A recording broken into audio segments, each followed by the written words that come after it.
Liberation होता है, ठीक है, जो माया मोह होता है, वो सबको त्यागने का विचार होता है। अंततः क्या होता है, हम अपने शरीर को भी त्याग देते हैं। आत्मा का लिबरेशन ही इस भाव में होता है।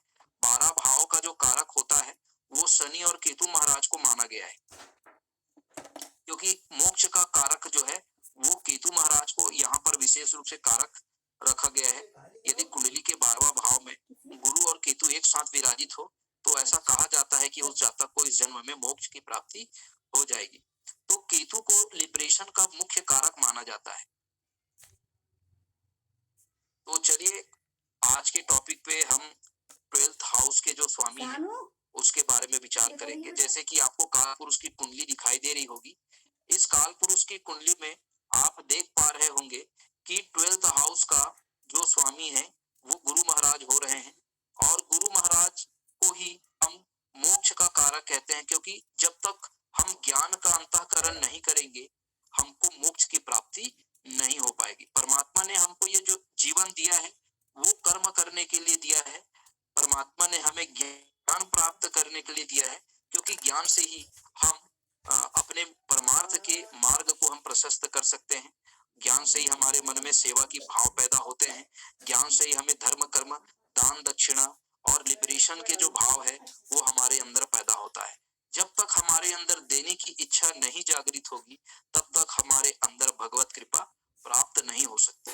तो भगवत कृपा का सीधा सीधा अर्थ है कि हमारे जीवन में हम समस्त प्रकार के मटेरियल और स्पिरिचुअल दोनों तरीके का हम लिबरेशन कर सके।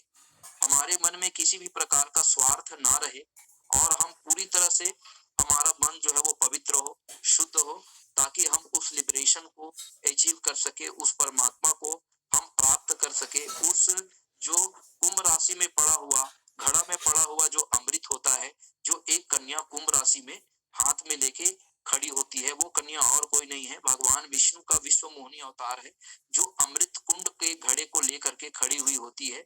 जब हम पूरे कर्म करते हैं और पूरा कर्म करने के बाद जब हम परमार्थ की प्राप्ति के लिए जब कर्म करते हैं तो वही अमृत की घड़ा जो है वो गुरु महाराज, गुरु अर्थात भगवान विष्णु, तो भगवान विष्णु ही हमें वो वैकुंठ प्रदान करते हैं, वो मोक्ष प्रदान करते हैं, हमारे कर्मों की नियति के अनुसार हमें गति प्रदान करते हैं। तो इस तरह से हम 12th हाउस से लिबरेशन का, मोक्ष का हम विचार करते हैं।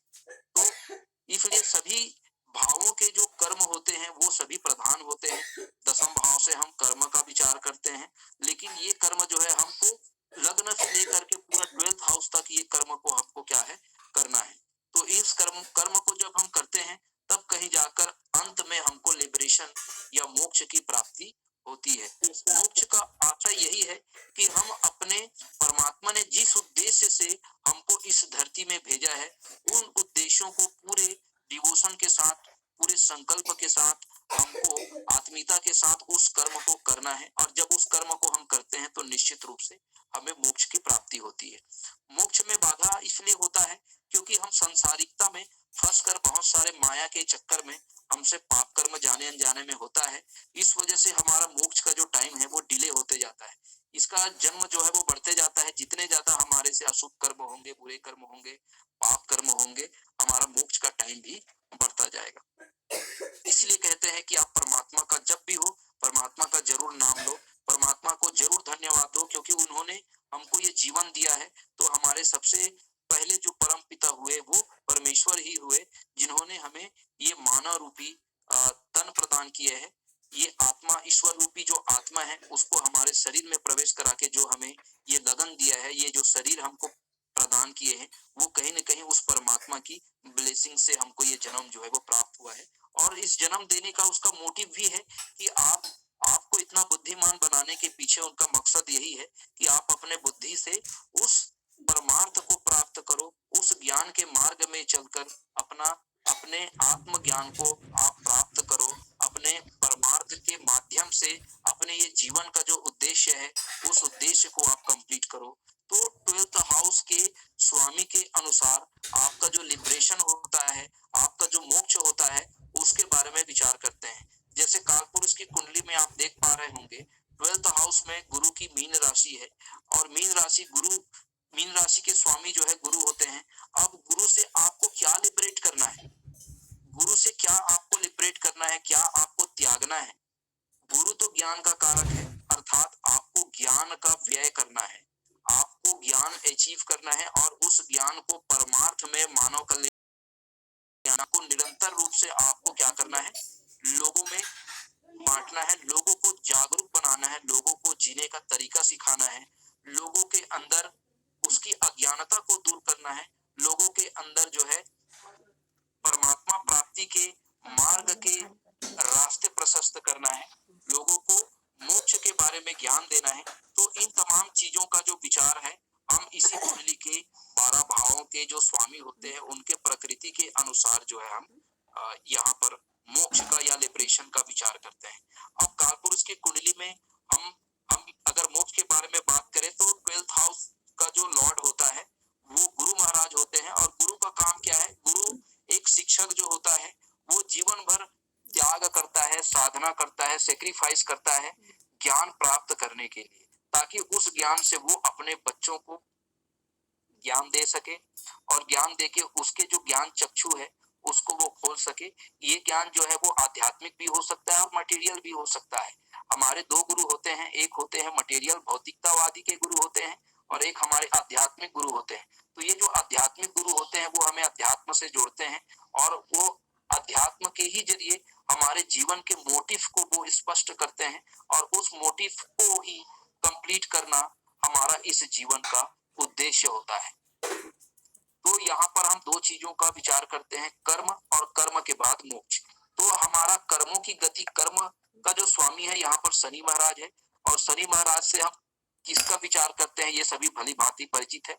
शनि महाराज जो होते हैं वो साधना का देव कहा जाता है, वो त्याग का देव कहा जाता है, वो सेवा का उसके अंदर भावना होता है, निस्वार्थ भाव से ऐसे जातक जो है वो लोगों की सेवा करते हैं और जैसे ही वो ईश्वरों की सेवा करते हैं तो उनके अंदर निश्चित रूप से परमात्मा की ब्लेसिंग्स जो है वो होती है और उस परमात्मा की ब्लेसिंग से वो निरंतर रूप से अपने जीवन में जितने भी वो धन जो है वो संचय किए रहते हैं, वो जितने बड़े से बड़े वो पराक्रम किए रहते हैं अपने जीवन में, या भूमि भवन वाहन से संबंधित जितने भी वो मटेरियल गेन उसके जीवन में वो किए रहते हैं, या फिर वो अपने जीवन में तमाम प्रकार के जो मनोरंजन के संसाधन जो जुटाए रहते हैं, जिनसे उनका प्रीत होता है, जिनसे उनका मोह होता है, या फिर वो जीवन में बहुत सारे पैतृक संपत्ति वो कलेक्ट किए हो, या उनके बहुत सारे दुश्मन हो, या फिर उनकी पत्नी ही क्यों ना हो, या उसके डेली इनकम से कमाया गया जो वित्त है, जो अर्थ है, उनको भी क्या करना है? लिबरेट करना है। इसके अलावा वो जीवन में जो भी व्रत किए हैं, त्याग किए हैं, तपस्या किए हैं, जो साधना किए हैं, जो ज्ञान प्राप्त किए हैं, उनको भी क्या करना है? लिबरेट करना है। इसके अलावा वो जितने लंबी धार्मिक यात्रा किए हैं और उस यात्रा के में जो भी उसको परमात्मा की जो भी ब्लेसिंग्स प्राप्त हुई है, या उनका जो भी आध्यात्मिक विकास हुआ है, या उनको किसी भी प्रकार का आध्यात्मिक रूप से जो गेन हुआ है, जो मंदिर में मठाधीश के रूप में हो, चाहे कोई बड़ा आचार्य के रूप में, जो अगर उसको जो पद प्रतिष्ठा प्राप्त हुए हैं जीवन में, मान सम्मान जो प्राप्त हुए हैं, उनको भी अपने को क्या करना है? लिबरेट करना है। और जो कर्म हम किए हैं, जो प्रोफेशन में है हम प्रेजेंट में, और उस प्रोफेशन से हम अपने फैमिली के परवरिश के लिए, पालन पोषण के लिए, है ना, भूमि भवन वाहन बंगला के लिए, अपने मनोरंजन के संसाधन जुटाने के लिए, इसके अलावा अपने पत्नी की जरूरतें को पूरी करने के लिए, धर्म कर्म करने के लिए जो हम कर्म करते हैं, जो प्रोफेशन परमात्मा ने जो हमें जीने का जो मोटिव हमको दिया हुआ है, ये हम दसम भाव से देखते हैं। और जो हम इन भावों के माध्यम से जो भी कर्म हम करते हैं, जो भी कर्म करने के बाद जो भी हमारे पास अर्थ एक्यूमुलेट होता है, उन अर्थों को भी हमको क्या करना है? लिबरेट करना है, त्यागना है। तो जब तक हमारे अंदर त्याग की भावना नहीं आएगी, तब तक हमारे अंदर जो है वो लिबरेशन या मोक्ष वाली जो कृपा है वो हमारे अंदर नहीं हो सकती। यदि हमारे अंदर काम, क्रोध, मद, लोभ, मोह के लालच यदि हमारे मन के अंदर जब तक विद्यमान रहेंगे, तब तक हम धर्म, कर्म और अध्यात्म के बारे में सोच नहीं सकते, चिंतन नहीं कर सकते। तो इसकी सबसे बड़ा जो इसका फैक्टर भी होता है हमारा कुंडली में पाए जाने वाला 7 चक्र। तो 7 चक्रों के हीलिंग होना भी बहुत जरूरी होता है। सेवन चक्रास की हीलिंग के ही माध्यम से हमारे अंदर वो भाव पैदा होते हैं, वो त्याग, जिनका सोलर प्लेक्सस, जिसका स्वादिष्ठान चक्र जिसका एक्टिव हो जाए, ऐसे जो जातक होते हैं उनके अंदर जो है वो त्याग की भावना आती है। जिसका हृदय चक्र यदि जागृत हो जाए, वो अपने जीवन में सेवा भाव को प्राथमिकता देता है। उसके मन में केवल सेवा करना ही उसके जीवन का मोटिव होता है। और ऐसे जो जातक होते हैं उनको जरूर लिबरेशन की प्राप्ति होती है अंत में, क्योंकि वो निश्चल और निस्वार्थ भाव से वो सेवा करना चाहता है। उसके मन में किसी प्रकार का कोई लोभ नहीं है, कोई लालच नहीं है, कोई भौतिकतावादी के प्रति उसकी कोई रुचि नहीं है। वो आध्यात्मिक रूप से वो ज्ञान एक्यूमुलेट करता है और उस ज्ञान को भी वो लोगों के अंदर, लोगों के बीच में उस ज्ञान को वो क्या कर देता है, संप्रेषित कर देता है, लोगों के भलाई के लिए, लोगों के कल्याण के लिए। तो इस तरह से जो लिबरेशन होता है उसका हम विचार करते हैं। तो चलिए अब हम 12th हाउस से विचार करें। यदि लग्न से हम 12th हाउस को देखें, तो लग्न से यदि हम गिनते हैं तो लग्न का ये व्यय भाव होता है। अर्थात हम जीवन में जो कुछ भी एक्यूमुलेट किए हैं, जो कोई भी कलेक्ट किए हैं, उन सबको जब तक हम व्यय नहीं करेंगे, जब तक हम दान दक्षिणा नहीं करेंगे, जब तक हम अपने दुखों को अपने परमात्मा से शेयर नहीं करेंगे, तो वो तब तक वो परमात्मा की ब्लेसिंग तब तक हमको प्राप्त नहीं हो सकती। तो हमें उस परमात्मा को धन्यवाद देना है कि इस जीवन को प्रदान करने के लिए, और जितना हम हैं उससे कहीं ज्यादा वो परमात्मा हमको दिया है। तो इसी वास्ते उस परमात्मा को जरूर आप धन्यवाद करिए, ताकि वो परमात्मा जो है उसकी ब्लेसिंग्स जो है वो हमेशा आपके ऊपर बनी रहे। आपको हर दुख को झेलने की शक्ति भी वही परमात्मा देते हैं, क्योंकि ये कलयुग है और कलयुग में हम अपने कर्मों को ही भोग करने के लिए हमारा अवतरण हुआ है। तो दुख तो रहेंगे जीवन में, क्योंकि ये जो 12वां भाव होता है वो दुख होता है। इसमें शनिदेव को कारक रखा गया शास्त्रकारों ने। तो शनि को कारक इसलिए 12वें भाव में रखा गया है क्योंकि वो दुख है। और जब तक हमारे शरीर में दुख नहीं आएंगे, तब तक हमारे मन के अंदर के पाप जो है, मन के अंदर के जो मनोविकार है, वो कभी धुलेंगे नहीं। परमात्मा हमको दुख इसीलिए देते हैं ताकि हमारे मन में जो मनोविकार चल रहे हैं, वो मनोविकार जो है वो क्या हो जाए, साफ हो जाए, हमारा मन पवित्र हो जाए, हमारा मन निर्मल हो जाए। और ऐसे पवित्र और निर्मल मन में ही परमात्मा की ब्लेसिंग्स जो है वो होती है, आती है। और हम स्वार्थ से परे हटकर लिबरेशन की बात करते हैं, धर्म कर्म की बात करते हैं, मोक्ष की बात करते हैं। तो ये मोक्ष की बातें जो है आम इंसान को समझ में नहीं आएगा, क्योंकि वो उनका मन में बहुत सारे मनोविकार जब तक रहेंगे, तब तक वो स्वार्थ से हटकर उसके ऊपर जाकर वो नहीं सोचेगा। और जब तक ऊपर जाके नहीं सोचेगा, तब तक उसको ये मोक्ष का शब्द जो है वो समझ में नहीं आएगा। तो चलिए 12वें भाव का स्वामी यदि लगन में जाके बैठ जाए तो उसका हम किस तरह से विचार करते हैं। यदि 12वें भाव का स्वामी यदि लगन में बैठ जाए, तो जातक जो है धर्म कर्म, दान दक्षिणा, सेवा और ज्ञान को लोगों तक पहुंचाने के लिए वो निरंतर रूप से प्रयास करता है। ऐसा जो जातक होता है वो कोई वेद उपनिषद का ज्ञाता हो सकता है, भगवताचार्य हो सकता है, टीकाकार हो सकता है, जो कोई शास्त्र के ज्ञान को लगातार लोगों में फैलाने के लिए वो प्रतिबद्ध हो, और वो बहुत ज्यादा समर्पित भाव से इस ज्ञान का लोगों के अंदर संप्रेषण करे, लोगों के अंदर चेतना जागृत करे, लोगों को जीने का सलीका सिखाए, लोगों को ज्ञान प्रदान करे। तो इस तरह से हम यहाँ पर गुरु का विचार करते हैं। गुरु को अगर लगन में अगर स्थापित करे तो यहाँ पर गुरु दिग्बली भी हो जाते हैं। ये बहुत ज्यादा यहाँ पर ये शुभ फल प्रदान करते हैं। ऐसे जो जातक होते हैं इनके जीवन के, क्योंकि इनके पूर्व जन्म के बहुत अच्छे कर्म रहते हैं, जिसकी वजह से गुरु जो है वो लगन में आता है। तो जिस किसी भी लगन में यदि गुरु हो तो उस पर परमात्मा की कृपा जो है, परमात्मा का आशीर्वाद जो है, उनके पूर्व जन्मों के कर्मों के अनुसार हमेशा बनी रहती है। ऐसे जातक के जो है 1.25 लाख दोष जो है वो गुरु माफ करता है। और छोटी मोटी अगर ये गलती भी करते हैं तो वो गलती से ये बहुत जल्दी उबर भी जाते हैं, क्योंकि परमात्मा की कृपा रहती है। जीवन में कभी गलत निर्णय नहीं करते। जब भी कोई गलत काम करते हैं तो डिवाइन कॉन्स्टिट्यूशन जो है उसको मना कर देती है, रोक देती है, क्योंकि यहाँ पर गुरु विद्यमान है। ऐसे जातक जीवन में कभी गलत काम नहीं कर सकते, पाप के रास्ते कभी नहीं चल सकते। तो गुरु ऐसे जातक को बहुत डिवाइन बनाता है। गुरु उसको बहुत ज्यादा धार्मिक स्वभाव का, आध्यात्मिक स्वभाव का बनाता है, और हमेशा प्रवचन करने वाला होता है। जब भी बोलेगा ज्ञान की बात इसके जिह्वा से निकलती है। और ऐसे जो जातक ज्यादातर जो होते हैं वो आध्यात्मिक क्षेत्र में बहुत प्रगति और उन्नति करते हैं।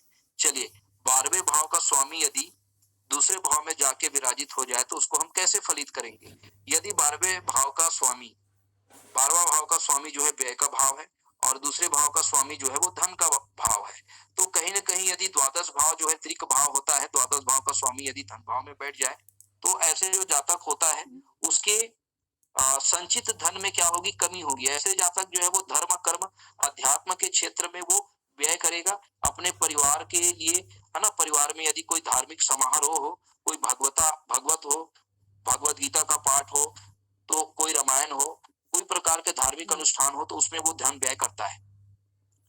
परिवार काफी धार्मिक प्रवृत्ति के होते हैं, यद्यपि परिवार वालों से इनका मनमुटाव मतभेद हो सकता है।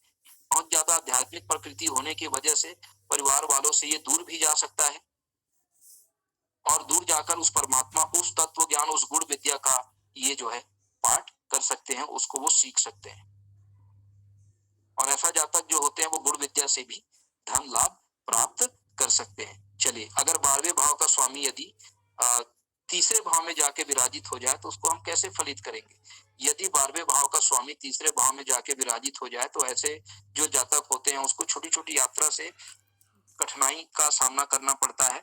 ऐसे जो जातक होते हैं उनके पड़ोसी इनके मददगार नहीं होते, इनको जीवन में अपने मित्रों का भी सहयोग प्राप्त नहीं होने की वजह से ये एकाकीपन महसूस करते हैं और ये इतने पराक्रम करते हैं कि अपने स्वयं के बूते जो है वो अध्यात्म में, आध्यात्मिक ज्ञान की शोध में ये लग जाते हैं। ये पराक्रम करते हैं उस परमात्मा को प्राप्त करने की दिशा में, और उस परमात्मा को प्राप्त करने में ये जो है वो इनको उनके कुटुंब का सहयोग प्राप्त नहीं होता, पड़ोसियों का सहयोग प्राप्त नहीं होता, यहाँ तक छोटे भाई का भी इनको सहयोग प्राप्त नहीं होता। ये स्वयं के दम पे ये जीवन पराक्रम करते हैं, धर्म अध्यात्म के क्षेत्र में बहुत ज्यादा मान सम्मान और नाम कमाते हैं। चलिए, अगर गुरु अगर चौथे भाव में आके विराजित हो जाए, 12वें भाव या 9वें भाव का स्वामी गुरु यदि चौथे भाव में आके विराजित हो जाए तो इसको हम कैसे फलित करेंगे? यदि अगर गुरु चौथे भाव में विराजित है तो ऐसा जो जातक होता है वो अपने जीवन में एक बंगला, एक बड़ा मकान जरूर बनाता है। ऐसे जातक होते हैं उसका जो जन्म होता है उसी के फैमिली से वो पूर्व जन्म में एक अच्छा कर्म करने की बदौलत जो है परमात्मा उसको उसी फैमिली में उसको भेजता है। तो ऐसा जो जातक होता है जिनका गुरु जो है तो वो अपने ही परिवार से ये जन्मे होते हैं, पुण्यात्मा होते हैं, और अपने अधूरे कार्यों को पूरा करने के लिए फिर से उसी परिवार में इनका अवतरण होता है। ऐसे जातक को कभी कभी पुनर्जन्म का भी एहसास होता है, याद होता है। ऐसे जो जातक होते हैं माता का इसको बहुत ज्यादा सुख प्राप्त होता है, भूमि भवन वाहन से इसको सुख प्राप्त होता है, लंबी धार्मिक यात्रा से इसको सुख प्राप्त होता है। ऐसे जो जातक होते हैं वो अपने जीवन में किसी से शत्रुता या बैर नहीं रखते, बहुत धार्मिक प्रकृति के रहते हैं, परमात्मा की कृपा भी इनके ऊपर हमेशा बनी रहती है और जीवन में उन तमाम चीजों को ये प्राप्त करते हैं जिनके लिए परमात्मा ने इनको भेजा है। चलिए, अब गुरु की स्थिति यदि हम पंचम भाव में अगर करें तो गुरु से हम क्या विचार करेंगे? अगर नवम भाव का स्वामी और द्वादश भाव का स्वामी यदि पंचम भाव में जाके बैठ जाए तो ऐसा जो जातक होता है वो पुत्र से बहुत ज्यादा लाभ प्राप्त होता है। पुत्र इसके काफी सहयोगी एवं मददगार होते हैं, ये अपने पुत्रों का बहुत ख्याल रखते हैं और अपने पिताजी का भी बहुत ये ख्याल रखते हैं। इस वजह से इनके कई पीढ़ियों तक इनके परिवार में बहुत अच्छा संस्कार जो है वो जाता है ना। और बुजुर्ग होने पर इनके पिता इनके बहुत सहयोगी जिस प्रकार थे तो इनके पौत्र भी, इनके बच्चे भी इनको बहुत ज्यादा मदद करते हैं, इनके बुढ़ापे में बहुत ज्यादा सहयोग देते हैं, तो बुढ़ापा भी इनका बहुत अच्छा कटता है, उसमें किसी प्रकार की इनको परेशानियों का सामना करना नहीं पड़ता, दुख का सामना करना नहीं पड़ता। ऐसे जो जातक होते हैं उनकी प्रारंभिक शिक्षा, उनके स्नातक स्तर की शिक्षा बहुत अच्छी होती है, उसका हायर एजुकेशन भी बहुत अच्छा होता है, पढ़ाई में जो है बहुत उपलब्धि के साथ जो है वो सफलता प्राप्त करता है। ऐसा जो बालक होता है वो धर्म कर्म वेद शास्त्रों का भी ज्ञाता हो सकता है, वेद मंत्रों में ऐसे जातकों की रुचि हो सकती है और वेद पाठी ब्राह्मण भी ऐसे जातक हो सकते हैं और धर्म शास्त्र के प्रचार प्रसार के लिए ये निरंतर प्रयत्नरत रहते हैं, ये निरंतर प्रयास करते रहते हैं, ये शास्त्री हो सकते हैं, आचार्य हो सकते हैं, गुण विद्या का ज्ञाता हो सकते हैं और वैदिक मंत्रों की सहारे से ये अपने जो समस्या होते हैं उनका समाधान भी कर पाते हैं। चलिए, 12th हाउस और 9th हाउस का लॉर्ड गुरु यदि छठवें भाव में जाके बैठ जाए तो इसको हम कैसे फलित करेंगे। यदि व्यय भाव का स्वामी यदि छठवें भाव में जाके बैठ जाए तो इसको हम विपरीत राजयोग कहेंगे कि एक त्रिक भाव का स्वामी दूसरे त्रिक भाव में जब जाकर विराजित हो जाए तो इसको हम विपरीत राजयोग कहते हैं। तो ऐसे जो जातक होते हैं वो धर्म कर्म के काम से बहुत ज्यादा इसको लाभ होता है। ऐसे जातक जो है कोई मठाधीश बन करके उस मठाधीश से भी जो है मान सम्मान और अर्थ की प्राप्ति वो कर सकता है। कोई पुजारी हो सकता है, कोई ट्रस्ट का मालिक हो सकता है, कोई मंदिर का निर्माता हो सकता है और उस मंदिर से जो ट्रस्ट है उस ट्रस्ट के उपयोग करके ये आर्थिक रूप से ये सशक्त भी हो सकते हैं, समाज सेवी हो सकते हैं, लोगों का भला करने वाले हो सकते हैं। लेकिन ऐसे जातक के पेट में प्रॉब्लम हो सकती है। ज्यादा धर्म कर्म और अध्यात्म में रुचि रखने के कारण अपने हेल्थ पर ध्यान नहीं देने से इनको शुगर या डायबिटीज की प्रॉब्लम भी हो सकती है। किडनी से रिलेटेड भी प्रॉब्लम का इनको सामना करना पड़ सकता है। पीलिया का भी इसको परेशानी हो सकती है। चलिए, यदि गुरु 12th हाउस का जो लॉर्ड है वो सप्तम भाव में आके बैठ जाए या भाग्य का स्वामी यदि सप्तम भाव में हो जाए तो ऐसा जो जातक होता है उसको भाग्य से बहुत लाभ होता है और जैसे उसका विवाह होता है जातक का भाग्योदय जो है वो उदित होना शुरू हो जाता है। क्योंकि ये 12वें भाव का स्वामी है। 12वें भाव का स्वामी जो है बैठना सप्तम भाव में अच्छा नहीं माना जाता। गुरु की ये तुला राशि जो है गुरु की शत्रु राशि होती है। गुरु शुक्र को अपना शत्रु मानता है तो कहीं ना कहीं गुरु जो है यहाँ पर कारक भी हो जाता है। तो यहाँ पर क्या करता है, विवाह में थोड़ी सी ये प्रॉब्लम क्रिएट करता है। तो गुरु जो है कारको भाव नाचता है। सिद्धांत के आधार पर इस स्थान पर गुरु की जो स्थिति होती है उससे हम विवाह से संबंधित कुछ बाधा को भी हम यहाँ पर डिनोट करते हैं। क्योंकि अगर गुरु अकेला हो सप्तम भाव में तो वो सप्तम भाव का नुकसान करता है, तो विवाह में मतभेद की स्थिति निर्मित करता है। ठीक है, तो गुरु के उपाय करने से हम जो है इस समस्या का समाधान कर सकते हैं। चलिए, यदि भाग्य भाव का स्वामी यदि 12th हाउस में आए या 12th हाउस का स्वामी यदि भाग्य भाव में आए तो ये भी एक विपरीत राजयोग होता है। विपरीत राजयोग का मतलब ये होता है कि विपरीत अनएक्सपेक्टेड गेन, जिसकी कल्पना और दूसरे लोगों के द्वारा नहीं की जाती और उन दूसरों के उम्मीद से ज्यादा जब हमको कोई रिजल्ट मिलता है, कोई आउटपुट मिलता है तो इसे हम विपरीत राजयोग कहते हैं।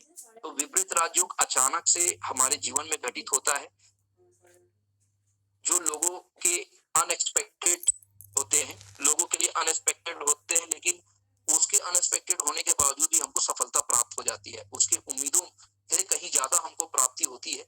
इस कारण से इसको हम विपरीत राजयोग कहते हैं। चलिए, यदि 12th हाउस का स्वामी यदि भाग्य भाव में जाके बैठ जाए तो ऐसा जो जातक होता है उसका भाग्योदय जन्म स्थान से दूर, जब वो कोई विदेश में जाता है तो ऐसे जातक का भाग्योदय होता है। तो जन्म स्थान से दूर रहना ही ऐसे जातक की नीति होती है।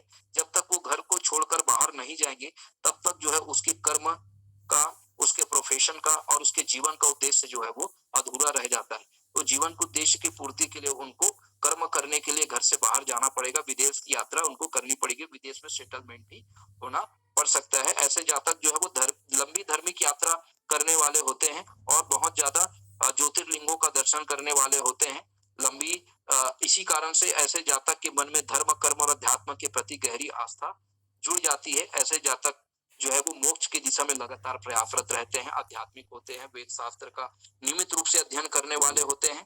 ऐसे जातक जो है वो धर्म कर्म दान दक्षिणा से वो अपने जीवन को धन्य करने वाले होते हैं, परमार्थ के कार्य में विशेष रुचि रखने वाले होते हैं।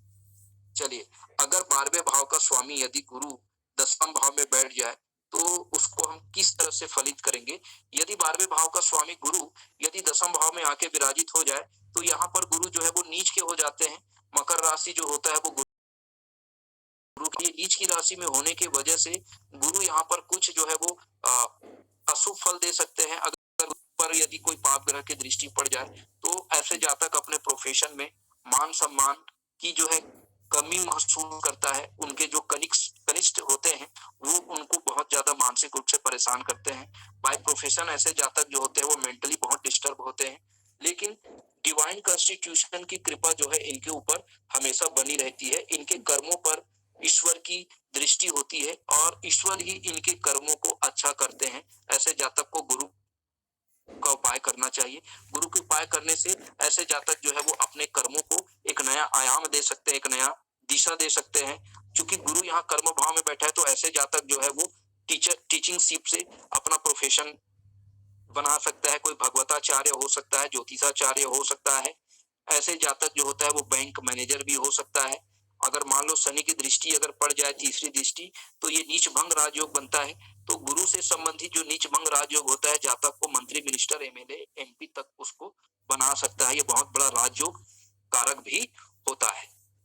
ऐसे जातक अगर विपरीत राजयोग बने तो ऐसे जातक का मान सम्मान बढ़ जाता है, नेम फेम बढ़ जाता है। ऐसे जातक जो है वो वेद शास्त्रों का ज्ञाता होता है और उसी वेद शास्त्रों से जातक को प्रसिद्धि मिलती है, नेम मिलता है, फेम मिलता है, अर्थ मिलता है, ज्ञान मिलता है। चलिए, अब दसम भाव के स्वामी को यदि हम एकादश भाव में अगर स्थापित करते हैं तो उसको किस तरह से हम फलित करेंगे। अगर दसम भाव का मालिक गुरु अगर एकादश भाव में जाके बैठ जाए तो वो दसम भाव के फल को कई गुना बढ़ा देता है। तो ऐसे जातक जो है उसको उन्नति, पदोन्नति, जो भी प्रोफेशन वो जीवन में शुरू करते हैं, उनको शुरुआत से ही उस प्रोफेशन में, उस व्यवसाय में उसको सफलता मिलना प्रारंभ हो जाता है। और डिवाइन कॉन्स्टिट्यूशन की कृपा हमेशा उसके ऊपर बनी हुई होती है। अगर गुरु यहाँ सदभिषा नक्षत्र, राहु के नक्षत्र में हो तो ऐसा जातक कोई साइंटिस्ट हो सकता है, कोई वैज्ञानिक हो सकता है, या बहुत बड़े डॉक्टर या सर्जन हो सकता है। ये जो 11वां भाव जो होता है वो काल पुरुष की लाभ का भाव होता है।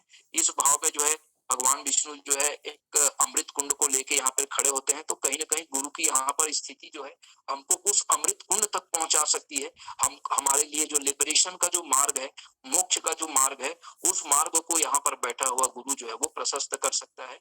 गुरु स्वयं ज्ञान होता है और एकादश भाव में जो कोई भी ग्रह यहाँ पर बैठ जाए वो ग्रह अपने कारकत्वों में कई गुना वृद्धि कर देते हैं। तो गुरु की नैसर्गिक प्रकृति के अनुसार ये गुरु जो है उनको मटेरियल वर्ल्ड से कोई लेना देना नहीं है। गुरु जो होता है आध्यात्मिकता का प्रतीक होता है और ये हमें आध्यात्मिक उन्नति ये हमें प्रदान करते हैं। ये हमें परमार्थ के मार्ग प्रशस्त करते हैं, ज्ञान प्रदान करते हैं और ज्ञान से ही हमारे अंदर वो दिव्य अनुभव प्राप्त होता है। उस परमात्मा को प्राप्ति करने का एक जरिया जो है हमें प्राप्त हो जाता है और हम उस लिबरेशन तक पहुंच पाते हैं उस ज्ञान के माध्यम से।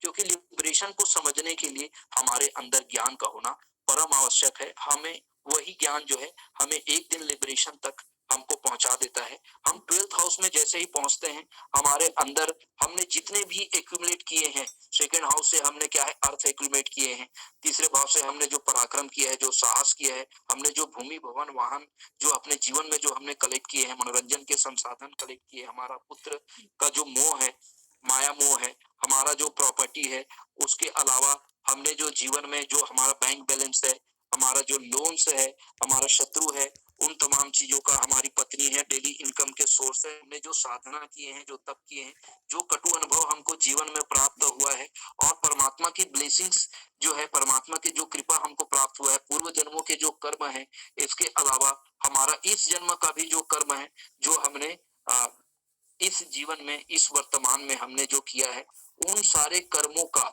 जो हमें मान, नेम, फेम जो हमको प्राप्त हुआ है मटेरियल वर्ल्ड से, उन सब चीजों को क्या करना पड़ता है, रिलीज करना पड़ता है। तो जितने भी हमने मटेरियल और स्पिरिचुअल गेन जो प्राप्त किए हैं, तो 12th से क्या करना है, अब हमको करना है। क्योंकि अब हमको परमार्थ के मार्ग में चलना है। अब उस डिवाइन कॉन्स्टिट्यूशन को हमको फील करना है। तो डिवाइन कॉन्स्टिट्यूशन को हम तभी फील करेंगे जब हमारे मन में किसी भी प्रकार का कोई मनोविकार शेष ना बचे। जब हमारा मन जो है पवित्र हो जाए, निश्चल हो जाए, हमारा मन निस्वार्थ हो जाए, तभी परमात्मा की वो डिवाइन कॉन्स्टिट्यूशन हमसे कनेक्ट होती है।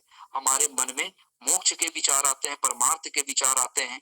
हमारे आत्मा को यहाँ पर परम शांति है, वो आत्मा उस बैकुंठ धाम भगवान विष्णु, क्योंकि यहाँ पर आप देख रहे हैं यहाँ पर गुरु की राशि है, ये गुरु ही भगवान विष्णु के ही प्रतीक है। उस बैकुंठ धाम है जो हमें परम मोक्ष प्रदान करता है, परम शांति प्रदान करता है और हम इस जन्म मरण के चक्कर से मुक्त हो जाते हैं। अगर किसी जातक के कुंडली में गुरु के साथ यदि केतु बैठा हो, शनि भी बैठा हो, तो ऐसे जातक जो है वो प्राप्त हो जाता है। अदरवाइज अगर उसके कर्म यदि सही हो, वो हमेशा सत्य धर्म और न्याय की अगर वो रक्षा करता हो, तो ऐसे जातकों को ही मोक्ष की प्राप्ति होती है। वरना हिमालय में भी तपस्या करने वाले अभी सैकड़ों ऋषि मुनि अभी मिल जाएंगे, लेकिन उनको मोक्ष की प्राप्ति संभव नहीं है, क्योंकि ये मोक्ष जो है वो हमारे, इसका संबंध हमारे प्रारब्ध से होता है। अगर हमने हमारा जो भी पास्ट लाइफ के जो कर्मास, अगर कोई भी एक कर्म भी शेष है, तो उस कर्म को भोगने के लिए पुनः हमारा जन्म होता है। तो जब तक हम उस कार्मिक साइकिल को कंप्लीट नहीं कर पाते, तब तक ये जन्म मरण के चक्कर से हमको मुक्ति नहीं मिलती। और जब जैसे ही हम अपना कार्मिक साइकिल कंप्लीट करते हैं, हमको ये जन्म मरण के चक्कर से मुक्त मिल जाती है और हमको मोक्ष की प्राप्ति भी हो जाती है। इस तरह से हम देखते हैं कि कुंडली के 12 भाव में व्यय का विचार जो है किस प्रकार किया जाता है। बहुत मैं उम्मीद करता हूँ कि बहुत आप लोग धैर्य के साथ आज के इस सेशन को आपने सुना होगा और बहुत नॉलेजेबल आज का सेशन रहा है। तो निश्चित रूप से कुछ नया ज्ञान आपको सीखने को मिला होगा। तो चलिए